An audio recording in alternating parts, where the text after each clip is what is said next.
আসসালামু আলাইকুম ওয়া রাহমাতুল্লাহি ওয়া বারাকাতুহু। প্রিয় ভাই সকল, জুমুয়ার নামাজ, শুক্রবারে জুমুয়ার নামাজ নিয়ে আমাদের এদিকে ঠেলাঠেলি আছে কিনা? আছে।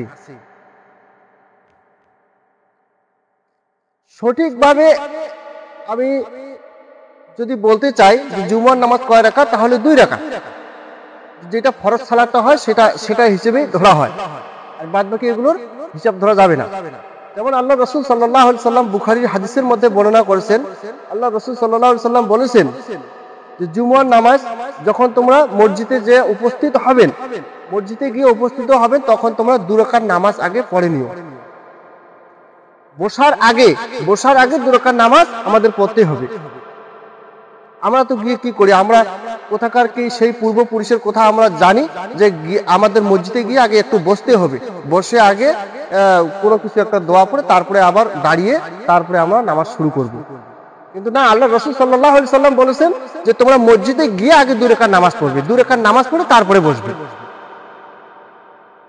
আচ্ছা, এবার আমরা মনে করো যে আমরা সুন্দরভাবে গোসল করে আতর টাতর লাগিয়ে সুন্দরভাবে সাজগোজ করে আমরা মসজিদে গিয়ে, তাহলে আমরা কি করব, আমরা প্রথমে 2 রাকাত নামাজ পড়ে নেব। 2 রাকাত নামাজ পড়ে নেব। 2 রাকাত নামাজ পড়ার পর 2 রাকাত নামাজ পড়ার পর বাদ বাকি নামাজগুলো মানে যদি মনে করি যে আমরা পড়বো, তাহলে পড়তে পারবো। নামাজ পড়লে বেশি ভালো কথা, কারণ নামাজ পড়লে দুটোই হচ্ছে, এদিকে কোরআন তেলাওয়াতও হচ্ছে, এদিকে নামাজটাও হয়ে যাচ্ছে, দুটোই ভালো হচ্ছে। তার জন্য নামাজটা যদি আমরা ওই 2 রাকাত নামাজের পরে আরো যদি নামাজ পড়ি খুতবার আগ পর্যন্ত, তাহলে ভালো। আর যদি মনে করি যে আমি তাসবিহ পড়বো, আমি কোরআন তেলাওয়াত করব, করতে পারা যায়, কোনো অসুবিধা নেই। কিন্তু এখানে কোনো হিসাব নেই। আপনি 2 রাকাত নামাজ পড়লেন, 2 রাকাত নামাজ প্রথমে পড়ার পরে তারপরে বাদ বাকি নামাজ আপনি যে পড়বেন, কোনো হিসাব নেই। আপনি যতটুকু পারবেন ততটুকু পড়ে যান, কোনো অসুবিধা নেই।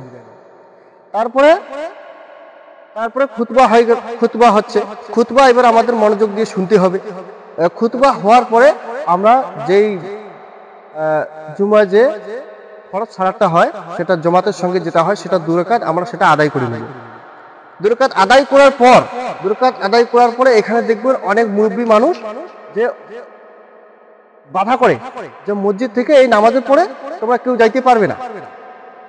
করে কি করে না? অবশ্যই করে, কিন্তু এটা তারা হয়তো সঠিকটা জানে না। কিন্তু আমাদের যুবকদের উচিত যে তাদের সঠিকটা জানিয়ে দেওয়া।